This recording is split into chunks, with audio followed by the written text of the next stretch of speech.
જય શ્રી કૃષ્ણ. સ્વાગત છે તમારું અમારા આજના વ્લોગમાં.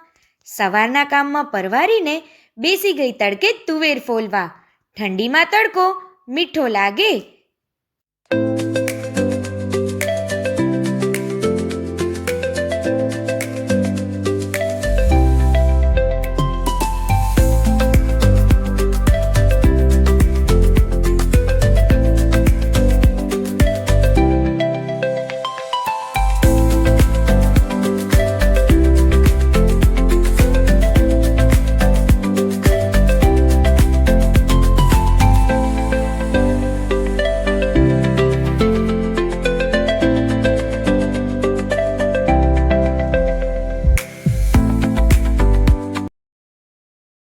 મને તડકે બેસેલી જોઈને બા પણ તડકે બેસવા આવી ગયા.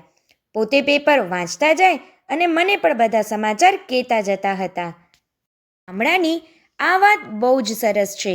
તમે ગમે તે કામ કરવા બેસો બારે, તરત જ અડોસ પડોશના લોકો તમને મદદ કરવા આવી જ જાય. એટલે જ કહેવાય છે ને, ઘરની દિવાલ પાતળી હોય કે જાડી, પાડોશીની લાગણી રહે હંમેશા મીઠી સાડી. એટલાકમાં જ કચરાની રિક્ષા આવી એટલે નાખ્યો કચરો રિક્ષામાં. બધી તુવેર ફોલીને ઘરમાં ગઈ તો જોયું તો દીદી ફોલને પ્રેસ કરતા હતા.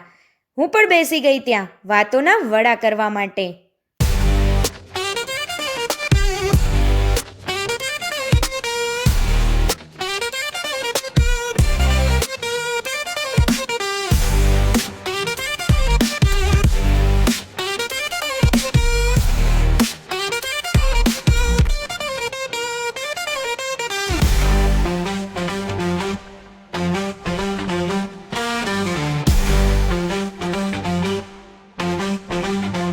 દીદી ફોન લગાડતા હતા તો હું પણ બેસી ગઈ બાજુમાં બુક વાંચવા માટે.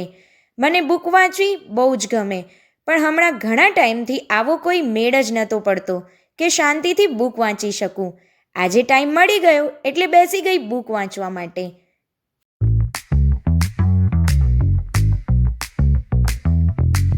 સ્કૂલથી આવીને બંને ભાઈ બહેને જોયું કે હું આજે એક બુક વાંચતી હતી. પછી શું, મને બુક વાંચવી જ ના પડી. એ બંને જ આખી બુક મને વાંચી દીધી.